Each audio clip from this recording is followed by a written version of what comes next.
അദ്ദേഹം ഒരു ഡോക്ടറാണ്, അതിനപ്പുറത്തേക്ക് എഴുത്തുകാരനാണ്, അതിൻ്റെ അപ്പുറത്തേക്ക് നോക്കുമ്പോൾ ചിത്രരചന പോലുള്ള കലാരംഗത്തുമൊക്കെ തന്നെ വ്യക്തിമുദ്ര പതിപ്പിച്ച മുനീർ സാർ, അദ്ദേഹത്തെ നമുക്ക് ഈ വേദിയിൽ കിട്ടിയിരിക്കുന്നത് വലിയ ഈ കമ്പാഷൻ പൊളിറ്റിക്സിലേക്ക്, രാഷ്ട്രീയത്തിലുള്ള കമ്പാഷനാണോ അല്ലെങ്കിൽ കമ്പാഷനുള്ള രാഷ്ട്രീയമാണോ? ഇത് രണ്ടും നമുക്ക് ചർച്ച ചെയ്യപ്പെടേണ്ട വിഷയമാണ്.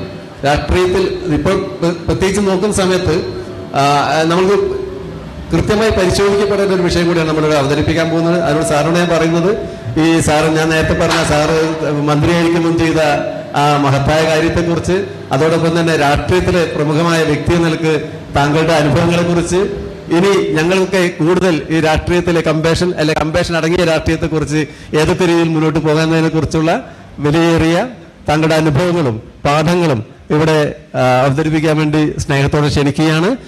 എല്ലാവർക്കും എൻ്റെ അഭിവാദ്യങ്ങൾ. ധാരണ പൊതുവേ രാഷ്ട്രീയത്തിലുണ്ട്. പഠിച്ചിട്ടുള്ളത് മെഡിക്കൽ പ്രൊഫഷനാണ്. എങ്കിലും എനിക്ക് കിട്ടിയിട്ടുള്ള വകുപ്പുകളൊക്കെ തന്നെ അതുമായി യാതൊരു ബന്ധവുമില്ലാത്തതായിരുന്നു. ഞാൻ ആദ്യം മന്ത്രിയാകുന്നത് പൊതുമരാമത്ത് വകുപ്പാണ്.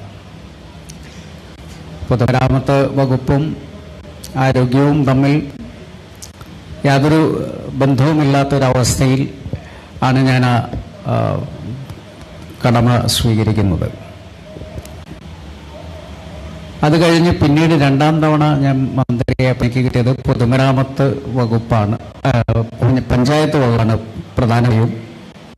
അപ്പം അതിൻ്റെ കൂടെ ഇപ്പം എല്ലാവരും ഒരു പ്രാധാന്യം കൊടുക്കാത്തൊരു വകുപ്പാണ് സോഷ്യൽ വെൽഫെയർ എന്ന് പറയുന്ന വകുപ്പ്. അപ്പോൾ പഞ്ചായത്തും അതിൻ്റെ കൂടെ ഒരു സോഷ്യൽ വെൽഫെയറും വച്ചോളൂ എന്നുള്ള രീതിയിലാണ് എനിക്ക് തന്നത്. പക്ഷെ ഞാൻ സോഷ്യൽ വെൽഫെയർ എന്ന് പറയുന്ന വകുപ്പിനെയാണ് കൂടുതലായി ശ്രദ്ധിക്കാൻ ശ്രമിച്ചത്. അപ്പം ആദ്യം തന്നെ എനിക്ക് മനസ്സിലായി ഈ സോഷ്യൽ വെൽഫെയർ എന്ന് പറഞ്ഞു കഴിഞ്ഞാൽ ആ വെൽഫെയറിൻ്റെ പദത്തിൻ്റെ അർത്ഥം തന്നെ ക്ഷേമം അല്ലെങ്കിൽ സാമ്പത്തിക സഹായം കൊടുക്കുക എന്നൊക്കെ ഉള്ളൊരർത്ഥമാണ്. അതുകൊണ്ട് തന്നെ നമ്മുടെ ഉദ്യോഗസ്ഥന്മാരൊക്കെ അത് വളരെ ലാഘവത്തിലാണ് എടുക്കാറുള്ളത്. ആർക്കെങ്കിലും ഒരു സഹായം കൊടുക്കുന്ന, അവർ ക്ഷേമം അന്വേഷിച്ച് വന്നു കഴിഞ്ഞാൽ ആ ക്ഷേമം അനുവദിച്ചു കൊടുക്കുന്ന ഒരു വകുപ്പ് മാത്രമായി അത് നിന്നു. ആ സമയത്താണ് ഞാൻ എല്ലാ സംസ്ഥാനങ്ങളിലും അതുപോലെ തന്നെ ദേശീയ തലത്തിൽ തന്നെ ഈ വകുപ്പ് അറിയപ്പെടുന്നത് സോഷ്യൽ ജസ്റ്റിസ് എന്ന പേരിലാണ്. ആദ്യം ഞാൻ തീരുമാനിച്ചത് ഇതിൻ്റെ പേര് മാറ്റുക എന്നുള്ളതാണ്. അങ്ങനെ സോഷ്യൽ ജസ്റ്റിസ് എന്ന വകുപ്പാക്കിയപ്പോൾ ഉണ്ടായ വ്യത്യാസം ഉദ്യോഗസ്ഥന്മാരിൽ അത് കണ്ടു. കാരണം മറ്റത് ഞാൻ നിങ്ങൾക്ക് ഔദാര്യം തരുന്ന പോലെയുള്ള ഒരു ധ്വനിയാണ് ഈ വെൽഫെയർ എന്ന് പറയുന്ന പേരിലുള്ളത്. പക്ഷേ ജസ്റ്റിസ് എന്ന് പറയുമ്പോൾ നിങ്ങൾക്ക് ഞാൻ തരേണ്ട ഒരു നീതിയാണ്. അത് വാങ്ങുന്നവനെ സംബന്ധിച്ചിടത്തോളം അത് അവന് കിട്ടേണ്ട അവകാശവുമാണ്. ആ പേരുമാറ്റത്തിൽ തന്നെ വകുപ്പിൽ സമൂലമായ മാറ്റമുണ്ടായി എന്നുള്ളതാണ് ഞാൻ കാണുന്ന ഏറ്റവും വലിയ പ്രത്യേകത. സോഷ്യൽ ജസ്റ്റിസ് എന്ന് പറയുമ്പം അത് സാമൂഹ്യ നീതിയാണ്. അപ്പം ഞാൻ ഉദ്യോഗസ്ഥനായി ഞാൻ എന്തെങ്കിലും ചെയ്യുന്നില്ലെങ്കിൽ അത് അനീതിയാണ് എന്ന ബോധം അയാളുണ്ടാവും. അവർ വൈകി പ്രവർത്തിക്കാൻ തുടങ്ങുകയും ചെയ്തു. 9 മണി 10 മണി കഴിഞ്ഞാലും അവർ പോകാറില്ല. പിന്നെ ഞാൻ ഇറങ്ങുന്നതിന് മുമ്പ് ഇതിൻ്റെ പേരിൽ ഒരു മാറ്റം കൂടി ശുപാർശ ചെയ്തിട്ടാണ് ഇറങ്ങിപ്പോകുന്നത്. പക്ഷേ അതിപ്പോഴും പ്രായോഗികമായിട്ടില്ല. സോഷ്യൽ ജസ്റ്റിസ് ആൻഡ് കമ്പാഷൻ എന്നായിരുന്നു ഞാനതിന് കൊടുക്കാൻ ഉദ്ദേശിച്ചിരുന്ന പേര്. അതിനുവേണ്ടി ഞങ്ങളന്ന് ഒരു പദ്ധതി തന്നെ ആവിഷ്കരിച്ചിരുന്നു. വി കെയർ എന്നായിരുന്നു അതിന് പേരിട്ടിരുന്നത്. അതൊരു ക്രൗഡ് ഫണ്ടിങ്ങിന് വേണ്ടിയിട്ടുള്ള ഒരു പദ്ധതിയായിരുന്നു. കമ്പാഷൻ മനസ്സിലുള്ളവർക്കൊക്കെ CSR ഫണ്ടായാലും മറ്റായാലും അതിലേക്ക് ഇടാൻ പറ്റും. അതിലൂടെ ഏതൊക്കെ കാര്യങ്ങൾ ചെയ്യാൻ പറ്റുമോ അതൊക്കെ ചെയ്യാൻ പറ്റുന്ന ഒരു അവസ്ഥ ഉണ്ടാക്കുക എന്നുള്ളതാണ്. പിന്നെ പഞ്ചായത്ത് എന്ന് പറയുന്നത്, സാധാരണ പഞ്ചായത്ത് ഈ ഒരു കമ്പാഷൻ എന്ന് പറയുന്ന കാര്യം പഞ്ചായത്തിലില്ല. പഞ്ചായത്ത് ഞങ്ങളടുത്ത് വരാറുള്ളത് റോഡിനും പാലത്തിനും കൂടുതൽ ഫണ്ട് വെക്കണം എന്നാണ്. അതേസമയം സാമൂഹ്യ പ്രതിബദ്ധതയുള്ള ഒരു കാര്യത്തിലും അവർ പൈസ ചെലവാക്കാറില്ല. അപ്പോൾ ഡോക്ടർ സുരേഷുമായിട്ട് എനിക്ക് വളരെ ആത്മബന്ധം. ഞങ്ങൾ ഒരുമിച്ച് എൻ്റെ സീനിയറായിട്ട് പഠിച്ചതാണ് അദ്ദേഹം. അപ്പം അന്ന് ഉള്ള ബന്ധം വെച്ചുകൊണ്ട് ഈ പെയിൻ ആൻഡ് പാലിയേറ്റീവുമായിട്ടുള്ള ഒരു ചർച്ച ഞാൻ വച്ചു. സൊസൈറ്റി ആയിട്ട് pain and palliative care society ആയിട്ടുള്ള ഒരു ചർച്ച വെച്ചു. അതിൻ്റെ അടിസ്ഥാനത്തിൽ പഞ്ചായത്തുകൾക്ക് അടുത്ത ഗഡുവായിട്ടുള്ള പണം അനുവദിക്കണമെങ്കിൽ പെയിൻ ആൻഡ് പാലിയേറ്റീവിൽ പണം വെച്ച് അതാത് പഞ്ചായത്തുകളിൽ അത് നിർവഹിക്കുന്നുണ്ട് എന്ന് പഞ്ചായത്ത് പ്രസിഡന്റ് ഉറപ്പുവരുത്താതെ നിങ്ങൾക്ക് ഇനി അടുത്ത ഗഡു തരില്ല എന്നുള്ള ഒരു ഉത്തരവ് ഞാൻ ആ സമയത്ത് ഇറക്കി എന്നുള്ളതുകൊണ്ട് പെയിൻ ആൻഡ് പാലിയേറ്റീവ് എനിക്ക് തോന്നുന്ന എല്ലാ പഞ്ചായത്തുകളിലും പ്രായോഗികമായി വന്നു. സത്യത്തിൽ അന്ന് നാഷണൽ ലെവലിൽ ഞങ്ങൾ ഇവിടെ നിന്നും പെയിൻ ആൻഡ് പാലിയേറ്റീവ് സൊസൈറ്റിയെ റെക്കമെൻഡ് ചെയ്യുകയും ചെയ്തു. എനിക്ക് തോന്നുന്നു റാങ്കിങ്ങിൽ എനിക്ക് ഏകദേശം 1ാം സ്ഥാനത്തോ 2ാം സ്ഥാനത്തോ നിന്നിട്ടുണ്ട്. ഒരൊറ്റ പോയിന്റിന്റെ പേരിൽ മാത്രമാണ് പാലിയേറ്റീവിന് നാഷണൽ അവാർഡ് കിട്ടാതെ പോയിട്ടുള്ളത്. കാരണം ഇത്രയും പഞ്ചായത്തുകളിൽ പെയിൻ പാലിയേറ്റീവ് നടത്തുന്ന വേറൊരു സംസ്ഥാനമില്ല എന്നുള്ളത് കേന്ദ്ര ഗവൺമെന്റ് അംഗീകരിച്ചിരുന്നു എന്നുള്ളതും ഞാൻ ഇപ്പോൾ യാദൃശ്ചികമായിട്ടാണെങ്കിലും പറയാൻ ആഗ്രഹിക്കുകയാണ്. WHO അംഗീകരിച്ചു. WHO പറയുന്നത് ലോകത്തിന് മാതൃകയാണ് കേരളം എന്ന് കഴിഞ്ഞ 2 ആഴ്ച മുന്നേ. മാത്രമല്ല WHO ഈ പെയിൻ ആൻഡ് പാലിയേറ്റീവ് സൊസൈറ്റി ആയിട്ടുള്ള ഒരു കണക്ഷൻ കൂടി അവർ എടുത്തിട്ടുണ്ട്. എനിക്ക് തോന്നുന്നു അവരുടെയും കൂടി ഒരു കോഴ്സ് ഇവിടെ WHO കോഴ്സ് പോലും അവരുടെ കൊളാബറേറ്റീവ് സെന്ററാണ് നമ്മൾ IPM. അവരെ കോഴ്സുകൾ. അപ്പോൾ ഇനിയിപ്പം ഞാൻ പറയുന്നത് പിന്നെ രാഷ്ട്രീയ പ്രവർത്തനം എന്ന് പറയുമ്പോൾ ഈ കമ്പാഷൻ ഇല്ലെങ്കിൽ അവൻ ശരിക്കും ഒരു രാഷ്ട്രീയ പ്രവർത്തനത്തിന് പ്രാപ്തനല്ല എന്നുള്ള രീതിയിൽ ഇനി സ്ഥാനാർത്ഥിത്വം നിർണയിക്കുമ്പോൾ അയാൾ എന്താണ് കാരുണ്യപരമായി അനുകമ്പാപൂർവം ചെയ്തിട്ടുള്ളത് എന്ന ബാക്ക് ഹിസ്റ്ററി ഉണ്ടെങ്കിൽ അയാളെ സ്ഥാനാർത്ഥിയാക്കാൻ പാടുള്ളൂ എന്നുള്ളതാണ് എൻ്റെ അഭിപ്രായം. ഈ നിർദ്ദേശം വളരെ ശ്രദ്ധയോടെ നമ്മളെങ്കിലും കേൾക്കണം. സത്യത്തിൽ എല്ലാ സ്ഥലത്തും ജാഗ്രതാ സമിതികളുണ്ട്. ജാഗ്രതാ സമിതികൾ എന്ന് പറയുന്നത് അവിടെ നടക്കുന്ന എന്തെങ്കിലും പ്രശ്നങ്ങളുണ്ടെങ്കിൽ ആ വാർഡ് മെമ്പറുടെ നേതൃത്വത്തിൽ നടക്കുന്ന, ഞാനതിനെ സ്റ്റാറ്റ്യൂട്ടറി ബോഡിയാക്കി മാറ്റിയിരുന്നു. കാരണം ആ കടമ അവർ നിർവഹിക്കുന്നില്ലെങ്കിൽ അയാൾക്ക് അയാളുടെ സ്ഥാനം പോകും. അയാൾ വീണ്ടും പഞ്ചായത്ത് മെമ്പറായിട്ട് മത്സരിക്കേണ്ടി വരും. അപ്പോൾ സ്റ്റാറ്റ്യൂട്ടറി നിയമമായി പെയിൻ ആൻഡ് പാലിയേറ്റീവും ഒരു സ്റ്റാറ്റ്യൂട്ടറി നിയമമായി പഞ്ചായത്തുകളിൽ കൊണ്ടുവന്ന് വാർഡ് മെമ്പർമാർ അത് നിർവഹിക്കുന്നില്ലെങ്കിൽ അയാളെ തിരിച്ചു വിളിക്കാനും അതിന് പറ്റുന്ന ആളെ വീണ്ടും തിരഞ്ഞെടുക്കാനും 5 കൊല്ലം കാത്തിക്കേണ്ട എന്ന് പറയുന്ന ഒരു സ്റ്റാറ്റ്യൂട്ടറി നിയമം ഉണ്ടാകണം എന്നുള്ളതാണ് എനിക്ക് ഈ കമ്പാഷൻ എന്ന് പറയുന്നതിൻ്റെ രാഷ്ട്രീയത്തിലുള്ള പിന്നെ പ്രതിഫലനം എന്തായിരിക്കണം എന്നതിൻ്റെ മറുപടിയായിട്ട് പറയാനുള്ളത്. നമുക്ക് പാഷൻ എന്ന് പറയുന്നത് പോലെ തന്നെയാണ് കമ്പാഷൻ എന്ന് പറയുന്നത്. കമ്പാഷൻ നമ്മളൊരു പാഷനായി മാറണം. എങ്കിൽ മാത്രമേ സത്യത്തിൽ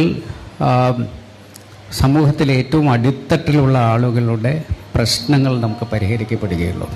ഇപ്പം ഞാനന്ന് ഈ കൂടെ നിൽക്കുന്ന ആളുകൾക്ക്, അതായത് കിടപ്പ് രോഗികളുടെ കൂടെ നിൽക്കുന്ന ആളുകൾക്ക് അവർക്ക് വേണ്ടിയിട്ടുള്ള പെൻഷൻ, കൂടെ നിൽക്കുന്നവർക്ക് ഉള്ള പെൻഷൻ, ആ പെൻഷൻ ആ സമയത്തെ വളരെയധികം വർദ്ധിപ്പിച്ചു കൊടുത്തിരുന്നു. കാരണം എന്താ വെച്ചാൽ അവരുടെ ലൈഫ് ആ ഒരാളെ പരിരക്ഷിക്കുന്നതിന് വേണ്ടി, പരിചരിക്കുന്നതിന് വേണ്ടി മാറ്റിവെക്കണം അവരുടെ ജീവിതം. അപ്പോൾ പലപ്പോഴും രോഗികൾ നോക്കുന്ന പോലെ തന്നെ നമ്മൾ പരിചാരകരെയും നോക്കണം എന്നുള്ളത് അന്നെടുത്തൊരു തീരുമാനമാണ്. അതിൻ്റെ ഭാഗമായി നമ്മൾ ആ എമൗണ്ട് എനിക്ക് തോന്നുന്നു നേരെ ഇരട്ടിയാക്കി കൊടുക്കുകയുണ്ടായി. പക്ഷെ ഇപ്പോൾ ആശ്വാസകിരണം പദ്ധതിയാണ്. ആശ്വാസകിരണം എന്ന് പറയുന്ന പദ്ധതി, ആശ്വാസകിരണം പദ്ധതിക്ക് ഏറ്റവും കൂടുതൽ വിഹിതം വെച്ചിട്ടുള്ള, പിന്നെ അന്ന് എൻ്റെ സെക്രട്ടറി ആയിരുന്ന ആള് പിന്നെ അബ്രഹാം IAS, അദ്ദേഹവും ഒരു കമ്പാഷനുള്ള ഒരു മനുഷ്യനായിരുന്നു. അതുകൊണ്ടാണ് ഞാൻ കോക്ലിയർ ഇംപ്ലാന്റേഷൻ എന്ന് പറയുന്ന സ്കീം നമ്മൾ ആ സമയത്ത് നടപ്പിലാക്കിയതാണ്. ചെവി കേൾക്കാത്ത കുട്ടികൾക്ക് ഏകദേശം 650 കുട്ടികൾക്ക്, അതായത് ജനിച്ചു വീണാൽ ഒരമ്മ ആഗ്രഹിക്കുന്നത് അമ്മ എന്ന് പിന്നെ അല്ലെങ്കിൽ കരയുകയോ അമ്മ എന്ന് വിളിക്കുകയോ ചെയ്യണമല്ലോ കുറച്ച് വലുതാവുമ്പോഴും. പക്ഷെ അത് ഇല്ല, അതിൻ്റെ പിന്നെ ഒരു അനുഭവം ഇല്ലാതെ നിർഭാഗ്യവാന്മാരായ അമ്മമാർക്ക് കുട്ടി 5 വയസ്സിന് ശേഷമാണെങ്കിലും അവരുടെ മുഖത്ത് നോക്കി അമ്മ എന്ന് വിളിക്കുന്ന ഒരവസ്ഥ ഉണ്ടാക്കാൻ ഈ പദ്ധതിയിലൂടെ സാധിച്ചു എന്നുള്ളതാണ് ഞാൻ കാണുന്ന ഏറ്റവും വലിയ കാര്യം. അവർ കേൾക്കാനും സംസാരിക്കാനും തുടങ്ങുന്നവരെല്ലാം അവർ പാട്ടുപാടാനും പ്രസംഗിക്കാനും ഒക്കെ തുടങ്ങി. 650 കുട്ടികൾ അന്ന് നമ്മൾ cochlear implantation free of cost. അന്ന് നമ്മൾ പറഞ്ഞിരുന്നത് പഞ്ചായത്തുകളും ഇതിന് ഒരു വിഹിതം വെക്കണം. കാരണം പഞ്ചായത്തുകൾ വളരെ നിസ്സാരമായ ഫുട്ബോൾ മേള നടത്തണമെങ്കിൽ ഞങ്ങളടുത്ത് വന്നിട്ട് പറയും, നിങ്ങൾ ഒരു പെർമിസീവ് സാങ്ഷൻ വരണം, ഞങ്ങൾക്കൊരു ഫുട്ബോൾ മേള നടത്താനുണ്ടല്ലോ. അതെല്ലാം ആവശ്യമാണ്. പക്ഷേ അതിനേക്കാൾ പ്രധാനപ്പെട്ടത് നിങ്ങൾ കോക്ലിയർ ഇംപ്ലാന്റേഷന് വേണ്ടിയിട്ട് ഒരു വിഹിതം വെക്കുമെന്ന് പറഞ്ഞു കഴിഞ്ഞാൽ എത്ര എമൗണ്ട് വേണമെങ്കിലും ഞാൻ പെർമിസീവ് സാങ്ഷൻ ചെയ്യാൻ തയ്യാറാണ് എന്ന് പറഞ്ഞു. അങ്ങനെയാണ് നമ്മൾ എല്ലാവരുടെയും വിഹിതം കൂട്ടിയിട്ടാണ് നമ്മൾ ഇത് ചെയ്തിട്ടുള്ളത്. അതുപോലെ ഈ വീൽ ചെയറുകളുടെ കാര്യത്തിൽ നമ്മൾ മോട്ടറൈസ്ഡ് വെഹിക്കിൾസും അതുപോലെ തന്നെ ജോയ്സ്റ്റിക്കുള്ള ഇതും കൊടുക്കുന്നതിന് പഞ്ചായത്തുകൾക്ക് നമ്മൾ യഥേഷ്ടമായിട്ടുള്ള സാങ്ഷൻ കൊടുക്കുകയുണ്ടായി. അങ്ങനെ ജില്ലാ പഞ്ചായത്തും മറ്റുള്ളവരെല്ലാം മോട്ടോറൈസ് സൈക്കിൾസും അതുപോലെ തന്നെ ഈ വീൽ ചെയർസും എല്ലാം കൊടുത്തു. അത് പല കെയർ സെൻ്ററുകൾക്കും ഭയങ്കരമായ ഗുണമായി മാറിയൊരു കാലമായിരുന്നു. ഇതൊക്കെ ആമുഖമായി പറയാനുള്ളൂ. പക്ഷേ അത് ഞാൻ ഒരു വകുപ്പ് ചുമതല ഏറ്റെടുത്തപ്പം ഞാൻ ചോദിച്ചു സോഷ്യൽ വെൽഫെയർ എന്ത് ചെയ്യണം. അപ്പോൾ എൻ്റെ ക്ലാസ്മേറ്റ് ആയിരുന്നു ഡോക്ടർ വേണു. അദ്ദേഹം പറഞ്ഞത്, ഇവിടെ ഇരുന്നുകൊണ്ട് ഇതേ ലെവലിലാണ് നിങ്ങൾ ആ വകുപ്പിനെ കൈകാര്യം ചെയ്യുന്നതെങ്കിൽ ആ വകുപ്പ് എപ്പോഴും അതേ ലെവലിൽ തന്നെ നിൽക്കും. അതുകൊണ്ട് നിങ്ങളൊരു 10 പടി മുകളിൽ കയറിയിരുന്നിട്ട് വകുപ്പിനെ ആ മുകളിലേക്ക് പൊക്കാൻ നോക്കൂ എന്ന് പറഞ്ഞത് ആണ് ഞാൻ സത്യത്തിൽ മുഖവിലക്കെടുത്ത് സോഷ്യൽ ജസ്റ്റിസ് ഇന്ന് ഏതൊരാളും ആദ്യം ചോദിക്കുന്ന വകുപ്പാക്കി മാറ്റാൻ എനിക്ക് സാധിച്ചു എന്നുള്ളതാണ് എനിക്കതിൽ ഒരു ആത്മാഭിമാനം തോന്നുന്നു. പാലിയേറ്റീവ് രംഗത്ത് 2008 പോളിസി വന്നതിന് ശേഷം ഉണ്ടായ സമഗ്രമായ മാറ്റങ്ങളിൽ ഒരു ഇടപെടലാണ് രാഷ്ട്രീയക്കാരൻ്റെ കമ്പാഷനിലൂടെ അദ്ദേഹം കാണിച്ചിരിക്കുന്നത്. രാഷ്ട്രീയം എന്ന് പറയുന്നത് കമ്പാഷൻ അടങ്ങിയതാണ് എന്നതിൻ്റെ ഒരു തെളിവ് കൂടിയാണ് നമുക്ക് അത് ഈ കേൾക്കുമ്പോൾ മനസ്സിലാവുന്നത്. മറ്റൊന്ന്, കമ്പാഷൻ എന്ന് പറയുന്നത് എല്ലാ മനുഷ്യരിലും ഉള്ള ഇൻബോണായിട്ട് വരികയും അത് വളരെ പതുക്കെ വളർന്ന് സമൂഹത്തിലേക്ക് പടരുകയും ചെയ്യേണ്ട ഒന്നായി മാറുമ്പം രാഷ്ട്രീയക്കാരന് കമ്പാഷൻ മാറി നിൽക്കാൻ കഴിയുമോ? അതായത് ഒരിക്കലും മാറാൻ പറ്റില്ല. ഞാൻ പറയുന്നത് നമ്മുടെ സമൂഹത്തിൽ ഏറ്റവും കൂടുതൽ ഉള്ളത് സിമ്പതിയാണ്. സിമ്പതി ആർക്കും ആവശ്യമില്ല. നമുക്ക് ആവശ്യം എമ്പതിയാണ്. കാരണം അവൻ്റെ ഉള്ളിൽ കയറിയിരുന്ന് അവനെന്താണ് എന്ന് തിരിച്ചറിയാൻ പറ്റുമ്പോഴേ അത് എമ്പതിയാവുള്ളൂ. മറ്റത് സഹതപിക്കുക എന്നുള്ളത് മാത്രമാണ്. സഹതപിക്കുക എന്നുള്ളതിൽ ഒരു രാഷ്ട്രീയക്കാരനിപ്പോൾ ചെയ്തുകൊണ്ടിരിക്കുന്നത് സഹതപിക്കുക എന്നുള്ളതാണ്. എല്ലാ സ്ഥലത്തും പോയി എൻ്റെ അനുശോചനം രേഖപ്പെടുത്തുന്നു, ഞാൻ എൻ്റെ പിന്നെ ആത്മാർത്ഥമായ ദുഃഖം അടയാളപ്പെടുത്തുന്നു എന്നൊക്കെ പറഞ്ഞ് സിമ്പതി കൊടുക്കും. എന്നാൽ ആ ദുഃഖത്തിൽ ഭാഗവാക്കായി അവനെ ആ ദുഃഖത്തിൽ നിന്ന് സന്തോഷത്തിലേക്ക് കൊണ്ടുപോകാൻ പറ്റുമ്പോൾ മാത്രമാണ് നിങ്ങൾ യഥാർത്ഥ രാഷ്ട്രീയക്കാരനാകുന്നത്. കമ്പാഷൻ ഒരു പ്രക്രിയയായി മാറും. അതെ, കമ്പാഷൻ എന്ന് പറഞ്ഞാൽ ഒരു പ്രക്രിയയാണ്. ഞാൻ പറയുന്നത് രാഷ്ട്രീയ പ്രവർത്തനം എന്ന് പറയുന്നത് സത്യത്തിൽ ഇത് ചേർന്നതാണ്. പഴയ കാലത്തൊക്കെയുള്ള രാഷ്ട്രീയ നേതാക്കന്മാരെയൊക്കെ എടുത്തു നോക്കിക്കഴിഞ്ഞാൽ അവരിൽ ഈ പറയുന്ന ഒരു എമ്പതി നമുക്ക് കാണാൻ പറ്റും. പക്ഷെ കുറേ കാലം കഴിഞ്ഞപ്പോൾ നമ്മൾ പ്രകടനപരതയിലേക്ക് മാറി. നമ്മൾ റീത്ത് കൊണ്ടുപോയി വെക്കുക, അപ്പം ഇങ്ങനെയാണ് നമ്മൾ വെക്കുക. കാരണം നമ്മൾ ഫോട്ടോ പതിയണം, ഇങ്ങനെ വെച്ച് കഴിഞ്ഞാൽ സൈഡ് വ്യൂവേ വരുള്ളൂ. അപ്പം അങ്ങനെ നമ്മൾ സത്യത്തിൽ നമ്മളെ തന്നെ പ്രൊജക്റ്റ് ചെയ്യുന്ന ഒരു അവസ്ഥയിലേക്ക് രാഷ്ട്രീയക്കാരൻ മാറി. എവിടെ ചെന്നാലും എൻ്റെ പൊസിഷൻ എന്ത് എന്നുള്ളതിനെക്കുറിച്ച് മാത്രം ചിന്തിക്കുന്ന ഒരവസ്ഥയിലേക്ക് രാഷ്ട്രീയക്കാരൻ മാറിയപ്പോൾ സെൽഫ് പ്രൊജക്ഷനിലേക്ക് പിന്നെ മാറുക അതാണ് രാഷ്ട്രീയ പ്രവർത്തനം എന്ന് വന്നപ്പോൾ ഉണ്ടായിട്ടുള്ള പിന്നെ പ്രശ്നങ്ങളാണിതൊക്കെ. അതല്ല, ഞാനല്ല അവിടെ പ്രധാനം. അവിടെ ചെല്ലുമ്പോൾ ഞാൻ എന്തിനു ചെന്നുവോ ആ ഒരു വിഷയമാണ് പ്രധാനം എന്നുള്ളതിലേക്ക് വരികയാണെങ്കിൽ രാഷ്ട്രീയക്കാരിൽ വലിയ മാറ്റങ്ങളുണ്ട്. ഇവിടെ സാറിനോട് ചോദിക്കാനുള്ളത്, രാഷ്ട്രീയമായാലും അതിനൊരു ദർശനം ഉണ്ടാവുമല്ലോ. ഏത് രാഷ്ട്രീയക്കാരനായാലും അതിനൊരു ദർശനം ഉണ്ടാവും, അതിന്റെ പിറകിലൊരു ദർശനം ഉണ്ടാവും, ഒരു ഐഡിയോളജി ഉണ്ടാവും. അതോടൊപ്പം തന്നെ ഈ മതമായാലും അതിനൊരു ഐഡിയോളജി ഉണ്ടാവും, ഒരു കൾച്ചറൽ ഫീൽഡ് ആയാലും അതിനൊരു ഐഡിയോളജി ഉണ്ടാവും. ഇതെല്ലാം തന്നെ മനുഷ്യനെ മുൻനിർത്തിക്കൊണ്ടുള്ള ദർശനമാണെങ്കിലും ഇത് പ്രയോഗിച്ച് ഇങ്ങനെ വരുമ്പോൾ സാറ് പറഞ്ഞ പോലെ ഇങ്ങനെ അവനവനെ പ്രൊജക്റ്റ് ചെയ്യുന്നതിന് വരുമ്പം എങ്ങനെയാണ് ആ കമ്പേഷൻ നഷ്ടപ്പെട്ടു പോകുന്നത് എപ്പോഴെങ്കിലും തോന്നിയിട്ടുണ്ടോ? അല്ല, നമ്മൾ ഏതൊരു പ്രസ്ഥാനവും ഉണ്ടാകുന്നത് ശരിക്കും അതിൻ്റെ ഐഡിയോളജി എടുത്ത് നോക്കിക്കഴിഞ്ഞാൽ ഐഡിയോളജിയൊക്കെ വലിയ ഐഡിയോളജി ആയിരിക്കും. പക്ഷെ ഞാൻ ആ ഐഡിയോളജിയെ റിഫ്ലക്റ്റ് ചെയ്യുന്നുണ്ടോ എൻ്റെ പാർട്ടിയിൽ നിന്നുകൊണ്ട് എന്നാണ് ഞാൻ നോക്കേണ്ടത്. അപ്പം നമുക്കെപ്പോഴും ഒരു റോൾ മോഡൽ ഉണ്ടാവണം. റോൾ മോഡൽ ആരായിരിക്കണം? റോൾ മോഡൽ ഈ സമൂഹത്തിന് വേണ്ടി അവരെ തന്നെ അർപ്പിച്ചവരായിരിക്കണം നമ്മളുടെ റോൾ മോഡൽ. അല്ലാതെ അവന് വേണ്ടി എല്ലാം വാരിയെടുത്തവൻ റോൾ മോഡലായി കഴിഞ്ഞാൽ നമ്മൾ ആ ഒരു ആഗ്രഹത്തിലായിരിക്കും, അത്യാർത്ഥിയിലായിരിക്കും നിൽക്കുക. എനിക്ക് എൻ്റെ പിതാവ് തന്നെയാണ് റോൾ മോഡൽ.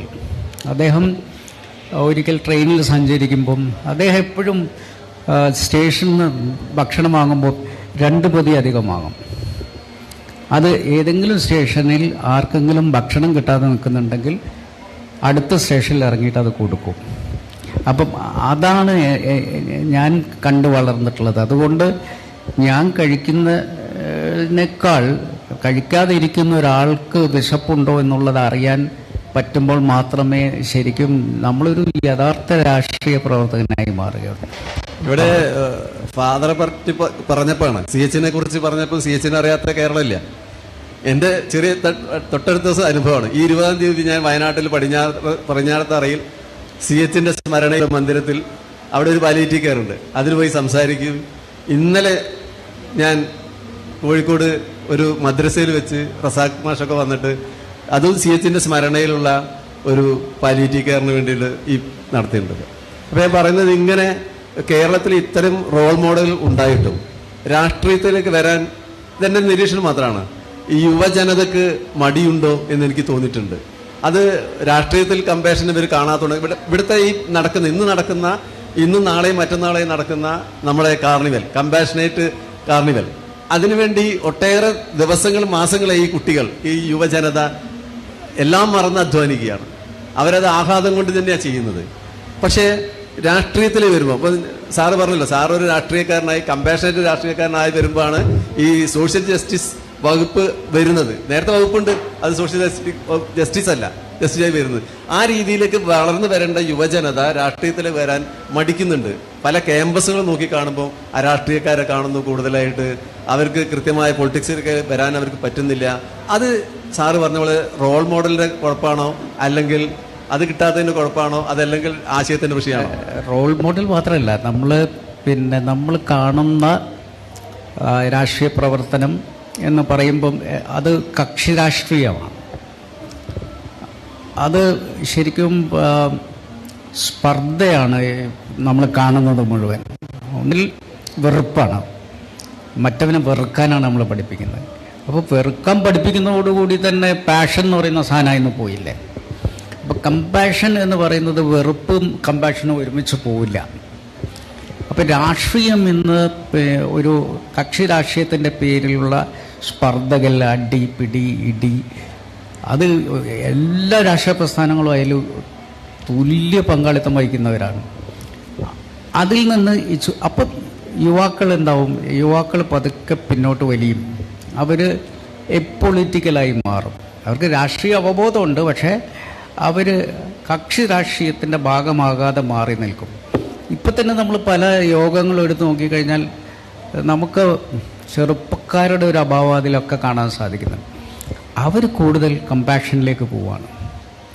ഒരു പാലിയേറ്റീവ് കെയറിന് വേണ്ടിയിട്ട് നിങ്ങൾ വിളിക്കുമ്പോൾ, ഇവിടെ നിങ്ങൾ വേറൊരു സമ്മേളനം, പാർട്ടി സമ്മേളനം വിളിച്ചാൽ നിങ്ങൾക്ക് ഇത്രയും ചെറുപ്പക്കാരെ കിട്ടില്ല.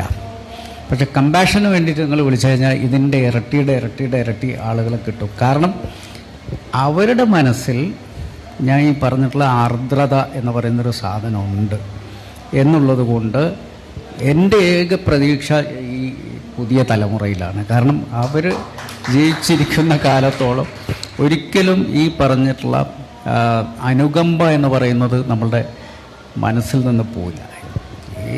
ഏത് മതത്തിൻ്റെയും അടിസ്ഥാനവും അനുകമ്പയാണ്. അതാണ് പരമേശ പവിത്ര പുത്രനോ കരുണാവാൻ നബി മുത്ത് രത്നമോ അനുകമ്പയാണ്ടവെന്ന് ശ്രീനാരായണ ഗുരു ചോദിച്ച ഏത് മതമാവട്ടെ. അതെ, അനുകമ്പ ദശകത്തിലെ മെയിൻ വിഷയം മതങ്ങളുടെ അടിസ്ഥാന വികാരം അനുകമ്പയായിരിക്കണം എന്നുള്ളതാണ്. അതേപോലെ തന്നെ സാറേ ഈ കമ്പാഷൻ എന്ന് പറയുമ്പോൾ നമ്മൾ നേരത്തെ ടോക്കിൽ ഇത് വന്നു തോന്നുന്നു. നമ്മളൊരാളെ കണ്ട് അയാൾക്ക് ആവശ്യമായ പണത്തിൻ്റെ പ്രശ്നമാണെങ്കിൽ ആ പണം നമ്മൾ എങ്ങനെയെങ്കിലും സംഘടിപ്പിച്ച് കൊടുക്കലും, അതല്ല ആ പ്രശ്നത്തെ കണ്ടെത്തി അത് പരിഹരിക്കാൻ ആവശ്യമായ ഇടപെടൽ നടത്തുന്നതിന് രണ്ടായിട്ട് വരേണ്ട ഒരു കാര്യം കമ്പാഷനിലുണ്ടല്ലോ. കൂടുതലും നമ്മളിപ്പോൾ സർക്കാരാണെങ്കിലും ചെയ്യുന്നുണ്ട് അങ്ങനെ. അവർക്ക് പണത്തിൻ്റെ കുറവാണ്, പണം കൊടുക്കാനുള്ള തുടങ്ങുന്നു. നമ്മൾ ചാരിറ്റി സൊസൈറ്റികൾ അത്തരം കാര്യങ്ങളൊക്കെ പണം സംഭരിക്കുന്നു, അവർക്ക് കൊടുക്കുന്നു. പക്ഷെ അവർക്ക് കിട്ടാതെ പോകുന്ന കാര്യങ്ങൾ ഇപ്പോൾ ചില സമയത്ത് നമുക്ക് പെൻഷൻ തന്നെ അങ്ങനെ ഉണ്ടാവുമല്ലോ. പെൻഷൻ കിട്ടുന്നു, ആനുകൂല്യം കിട്ടുന്നു. ഇത് കിട്ടാതെ പോകുന്നത് കൊണ്ട് അത് എത്തിക്കുന്നതിനപ്പുറത്തേക്ക് എന്തുകൊണ്ട് അത് അസാധ്യമായി തീരുന്നു എന്ന രീതിയിലുള്ള ഒരു പരിശോധന കമ്പാഷൻ്റെ ഭാഗമായിട്ട് നടത്തിയാൽ കുറച്ചുകൂടെ അത് ഗുണപരമാവില്ലേ? തീർച്ചയായിട്ടും ഞാൻ പറയുന്നത് സാമ്പത്തിക സഹായം ശരിയാണ്. സാമ്പത്തിക സഹായം ആണ് അടിസ്ഥാനം. നമുക്ക് എന്ത് നടത്തിക്കൊണ്ടുപോകണമെങ്കിലും സാമ്പത്തികമായിട്ട് ഒരു അടിത്തറ വേണം. പിന്നെ അത് കൃത്യമായി ലഭ്യമാവുക എന്നുള്ളതും പെൻഷൻ ആനുകൂല്യമാണെങ്കിലും മറ്റെന്തെങ്കിലും ആണെങ്കിലും കൃത്യമായി കിട്ടുക എന്നുള്ളത് ഒരു അവകാശമാണ്. ഞാൻ പറയുന്നത് അത് നമ്മളുടെ ഒരു ഔദാര്യമല്ല, നമ്മുടെ അവകാശമാണ്. അതിന് പുറമെ ഞാൻ ഇതെല്ലാമാണെങ്കിലും ഏതൊരു ഗവൺമെൻറ്റിനും ഉണ്ടാകേണ്ടത് ഈ പറഞ്ഞ പോലെ മനസ്സിൽ മറ്റുള്ളവരോട് ഒരു അനുകമ്പ ഉണ്ടാവണം എന്നുള്ളതാണ്. ആ അനുകമ്പയും ഇല്ല, അതിനു പുറമെ അവർക്ക് അവകാശപ്പെട്ടത് നിഷേധിക്കപ്പെടുകയും ചെയ്യുമ്പോഴാണ് ഭയങ്കരമായിട്ടുള്ള ഒരു അരാജകത്വത്തിലേക്ക് സമൂഹം മാറുക. അപ്പോൾ യഥാർത്ഥത്തിൽ ഇപ്പോൾ ആനുകൂല്യങ്ങൾ എന്ന് പറയുന്നത് ഇപ്പോൾ പിന്നെ ഏറ്റവും കൂടുതൽ പണം പെൻഷന് വേണ്ടിയിട്ടാണ് മാറ്റിവെക്കേണ്ടത്. അതുപോലെ തന്നെ ഞാൻ പറഞ്ഞ സാമൂഹ്യക്ഷേമ വിഷയങ്ങളിലുള്ള പെൻഷനുകൾ, ഇതൊക്കെ മുടങ്ങിപ്പോകുമ്പം പല പ്രവർത്തനങ്ങളും മുരടിച്ചു പോകാനുള്ള സാധ്യതകൾ. പക്ഷേ ഇതെല്ലാം അടിസ്ഥാനപരമായി ചെയ്യാൻ പറ്റുന്ന ഏറ്റവും അടിത്തട്ടിലുള്ള ബോഡിയാണ് പഞ്ചായത്തുകൾ എന്ന് പറയുന്നത്. പഞ്ചായത്തിൻ്റെ ഏറ്റവും അടിത്തട്ടിലുള്ളതാണ് വാർഡ് എന്ന് പറയുന്നത്. ഒരു വാർഡ് മെമ്പർ വിചാരിച്ചു കഴിഞ്ഞാൽ ഇതിനെല്ലാം മറികടക്കാൻ സാധിക്കും. ആ വാർഡ് മെമ്പർക്കും ഉള്ളിൽ മറ്റുള്ളവരോട് ഒരു സ്നേഹവായ്പുണ്ടാകണം, മറ്റുള്ള ഒരു സഹജീവികളായി കാണണം. അവിടെ രാഷ്ട്രീയം നോക്കാൻ പറ്റില്ല. ഇപ്പോൾ വാർഡ് മെമ്പറായി തിരഞ്ഞെടുക്കുമ്പോൾ ഒരു രാഷ്ട്രീയ ലേബിളിലായിരിക്കും അയാൾ തിരഞ്ഞെടുക്കപ്പെടുന്നത്. പക്ഷേ അയാൾ എന്നാൽ എനിക്ക് എൻ്റെ പാർട്ടിയുടെ ആളുകൾക്ക് മാത്രം ആനുകൂല്യം മതി എന്നൊരു തീരുമാനം എടുക്കുന്നതോടുകൂടി കമ്പാഷൻ എന്ന് പറയുന്ന സാധനം പോയി. അവിടെ പിന്നെ എന്താ നമ്മൾ അതിന് പറയുക, ഒരു ഏകപക്ഷീയമായിട്ടുള്ള ഒരു നിലപാടായിട്ട് അതിനെടുക്കാൻ പറ്റും. അപ്പോൾ വാർഡ് തലത്തിൽ സജീവമാക്കി കഴിഞ്ഞാൽ രണ്ട് കാര്യത്തിനും പരിഹാരമാണ്. ഒന്ന്, സാമ്പത്തികമായ പ്രശ്നങ്ങൾക്കും പരിഹാരമാണ്. രണ്ട്, ഈ പറയുന്ന കമ്പാഷൻ എന്ന് പറയുന്ന സാധനം വളരെ സജീവമായി അടിത്തട്ടിൽ വരെ ഉണ്ടാവും. ഒരു കാര്യം കൂടെ സാർ, 30 വർഷമായി കേരളത്തിലെ പാലിയേക്കർ സജീവമായി മുന്നോട്ട് പോവുകയാണ്. കുറച്ച് മുന്നേ അല്ലെങ്കിൽ ആരംഭത്തിലോ അതിന് പിന്നീടോ ഏകദേശം 2008 നമ്മൾ നിലവിലുള്ള പാലിയേറ്റീവ് കെയർ യൂണിറ്റുകളും നടത്തുന്ന ആളുകളൊക്കെ പറഞ്ഞുകൊണ്ടിരുന്ന കാര്യം ഉണ്ടായിരുന്നു, രാഷ്ട്രീയക്കാർ ഇതിലേക്ക് കടന്നു വരുന്നത് അത്ര ശരിയല്ല എന്നുള്ള ഒരഭിപ്രായം വന്നിട്ടുണ്ട്. പക്ഷെ നമ്മൾ ഇവിടെ ചെയ്യുന്നത്, IPM ചെയ്യുന്നത്, ആരാണോ സാന്ത്വന പരിചരണം വരാൻ തയ്യാറാവുന്നത് അവരെല്ലാം ശാസ്ത്രീയ രീതിയിലുള്ള പാലിയേറ്റീവ് പരിചരണം പരിശീലിപ്പിക്കുന്നു. അത് രാഷ്ട്രീയക്കാരാവാം, മതക്കാരാവാം, മറ്റാരെങ്കിലും ആവാം. ഇപ്പൊ രാഷ്ട്രീയക്കാർ ഈ കമ്പാഷൻ സൊസൈറ്റി ഡെവലപ്പ് ചെയ്യുന്നതിൽ അല്ല അതിനെ ഫോം ചെയ്തെടുക്കുന്നതിൽ രാഷ്ട്രീയക്കാർ മാറി നിൽക്കേണ്ടതുണ്ടോ? മാറി നിൽക്കേണ്ടില്ല എന്ന് മാത്രമല്ല, നിങ്ങൾ ഇവിടെ കോഴ്സസ് കൊടുക്കുന്നെന്ന് പറഞ്ഞല്ലോ, ഈ രാഷ്ട്രീയക്കാർ നിർബന്ധമായും കോഴ്സിന് വിധേയമാകണം എന്നുള്ളതാണ് ഞാൻ പറയുന്നത്. മാത്രമല്ല നിങ്ങളുടെ ഒരു സർട്ടിഫിക്കറ്റ് ഉണ്ടെങ്കിൽ മാത്രമേ വാർഡിൽ മത്സരിക്കാൻ പാടുള്ളൂ എന്നുള്ളൊരു തീരുമാനം കൂടി എടുത്തു കഴിഞ്ഞാൽ ആളുകൾ പിന്നെ കമ്പാഷനിലേക്ക് വരും. മാത്രമല്ല ഈ പല മേഖലയുണ്ട്, രാഷ്ട്രീയം മാത്രമല്ലല്ലോ. പിന്നെ ഡോക്ടേഴ്സിന് തന്നെ കമ്പാഷൻ ഇല്ലല്ലോ. ആദ്യം കമ്പാഷൻ പഠിപ്പിക്കേണ്ടത് ഡോക്ടേഴ്സിനെയാണ്. കാരണം അറുത്ത് മുറിക്കുന്ന ഡോക്ടർമാരുണ്ട് ഒരു കമ്പാഷനും ഇല്ലാതെ. രോഗികളോടൊക്കെ ഈ രോഗിയെ അല്ല, ഞാൻ എല്ലാ ഡോക്ടറെയും അല്ല പറയുന്നത്, ഞാൻ എന്നെപ്പറ്റിയാണ് പറയുന്നത്. ഞാൻ പറയുന്നത്, ഞാൻ വരുന്ന സമയത്ത് ഞാൻ റൂഡായി പെരുമാറുന്നതോടുകൂടി തന്നെ രോഗി അസ്വസ്ഥനാവും. നമ്മളുടെ പരിചരണം എന്ന് പറയുന്നത് നമ്മളുടെ ടച്ചിൽ തന്നെ ഒരു ഹീലുണ്ടാവണം എന്നുള്ളതാണ്. റേക്കി എന്നൊക്കെ പറയുന്ന ഒരു ചികിത്സാ രീതി ഉണ്ടല്ലോ, അത് കേവലം ഇങ്ങനെ നമ്മൾ കൈ കൊണ്ട് എവിടെയെങ്കിലും വെച്ച് കഴിഞ്ഞാൽ അത് നമ്മുടെ കൈ നമ്മൾ നോക്കി കഴിഞ്ഞാൽ എവിടെ വേദന ഉണ്ടോ നമ്മളവിടെ കൈ വെക്കും. ഇവിടെ ഒരു വേദന ഉണ്ടെങ്കിൽ നമ്മുടെ കൈ, അപ്പം നമ്മുടെ കൈക്കൊരു സാന്ത്വനമുണ്ട് എന്നുള്ളതാണ്. ആ സാന്ത്വനം ഡോക്ടർമാർക്ക് അന്യമല്ല. അപ്പോൾ ഡോക്ടർമാരാണ് ആദ്യം കമ്പാഷൻ കൂടെ വന്ന് പഠിക്കേണ്ടതെന്നാണ് ഞാൻ പറയുന്നത്. ഇവിടെ അതിനുള്ള ട്രെയിനിങ് ഉണ്ട്, ഡോക്ടേഴ്സിനുള്ള ട്രെയിനിങ് ഉണ്ട്, പാലിയേറ്റീവ് കെയർ ട്രെയിനിങ് കൊടുക്കുന്നുണ്ട്. അതായത് നമ്മൾ പറയുന്നത് ഈ കമ്പാഷൻ, പിന്നെ കൂട്ടിരിപ്പുകാർക്കും പിന്നെ ബേസിക് നോളജ് കൊടുക്കണം. കാരണം അവർക്ക് ഒരു ക്രിട്ടിക്കലായി വരുന്ന സമയത്ത് എന്ത് ചെയ്യണം എന്നറിയാത്ത സിറ്റുവേഷൻ ഉണ്ടാവും. അതൊക്കെ നമ്മൾ അവരെ ട്രെയിൻ ചെയ്യണം. നമ്മളത് 3 ദിവസത്തെ ട്രെയിനിങ് ഉണ്ട് ഇവിടെ പരിചാരകർക്ക്. ഒരു ഇരുന്ന് പോയ മനുഷ്യനെ എങ്ങനെയൊക്കെ നിങ്ങൾക്ക് അവരെ സഫറിങ് കുറച്ചു കൊടുക്കാനാവും എന്ന രീതിയിലുള്ള 3 days കോഴ്സ് ഉണ്ട്. അത് നിരന്തരമായി നടക്കുന്നു. 2017 മുതൽ സ്ട്രക്ചേർഡ് ആയിട്ട് നടക്കുന്നു. WHO അംഗീകാരമുള്ള സർട്ടിഫിക്കറ്റ് അവർക്ക് കൊടുക്കുന്നു. അതോടൊപ്പം തന്നെ ഇപ്പൊ ഇത്രയും കാലം കൊണ്ട് ഏകദേശം 6000-ത്തിനടുത്ത് മനുഷ്യർക്ക് ഞങ്ങൾക്ക് ഇവിടുന്ന് പരിശീലനം കൊടുക്കാൻ സാധിച്ചു. Thank you. എനിക്ക് ഈ ഓഡിയൻസിനോട് പറയാനുള്ളത്, സാറിനെ നമുക്ക് കിട്ടിയിരിക്കുകയാണ്. സാർ ഒട്ടേറെ കാര്യങ്ങൾ നമ്മൾ സംസാരിച്ചിരിക്കുന്നു. നിങ്ങളുടെ യൂത്ത് ഇവിടെ ഉണ്ട്. സാറിന്റെ പ്രതീക്ഷ നിങ്ങളിലാണെന്നാണ് പറഞ്ഞിരിക്കുന്നത്.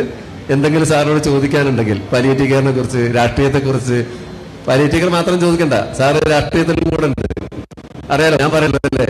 അപ്പൊ അത് നിങ്ങൾ ചോദിക്കാനുള്ള സന്ദർഭമായിട്ട് ഈ സമയത്ത് അതിനെ ഒന്ന് പരിചയപ്പെടുത്തിക്കോട്ടെ. മുനീർ സാഹിബിന് ഏകദേശം 16 വർഷം മുമ്പ് നമ്മുടെ പന്തിരംഗ സത്യേട്ടൻ എന്റെ നാട്ടുകാരനാണ്.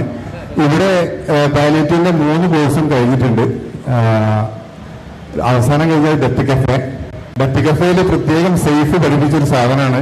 നിങ്ങൾ മരിച്ചു കിടക്കുന്ന സമയത്ത് അവിടെ നിങ്ങൾ എന്ത് ചെയ്യണം, അവിടുത്തെ ചെയ്യാനുള്ള ആളുകൾ ഒന്ന് എന്റെ സഹപ്രവർത്തക, അല്ലെങ്കിൽ ഇതെന്റെ മകന്റെ അധ്യാപകനാണ്, ഇദ്ദേഹം ഇന്നലെ എന്റെ മകന്റെ വീട്ടിൽ, അതായത് അവനിപ്പം നിൽക്കുന്ന വീട്ടിൽ എത്തിയിട്ട് മകനെ ഒരു അരമണിക്കൂറുകൾ അവനെ കേട്ടു പോകുന്ന അധ്യാപകനാണ്. ഇതിന്റെ സത്യേട്ടൻ അത് മരിച്ചു കിടക്കുന്ന സമയത്ത് വന്ന് നോക്കേണ്ട ഒരാളാണ്. അപ്പോ ചുരുക്കി പറഞ്ഞാല് എനിക്ക് അവിടെ വേണ്ടത് അവിടെ പാട്ട് വെക്കണം. ഞാനൊരു മ്യൂസീഷ്യനാണ്. സാറിന് 16 വർഷം മുമ്പ് മെഹഫിൽ എന്ന അതിന്റെ മുകളിൽ പന്തിരങ്കാട് വെച്ചിട്ട് സാറിന്റെ മാപ്പിളപ്പാട്ട് റെക്കോർഡ് ചെയ്ത ആളാണ്. അപ്പൊ ഞാൻ മരിച്ചു കിടക്കുന്ന സമയത്ത് ഒരു പാട്ട് അവിടെ വെക്കണം എന്നാണ് ഞാൻ സൈഫിനോട് അന്ന് ആ ട്രെയിനിങ്ങിൽ വെച്ച് പറഞ്ഞത്.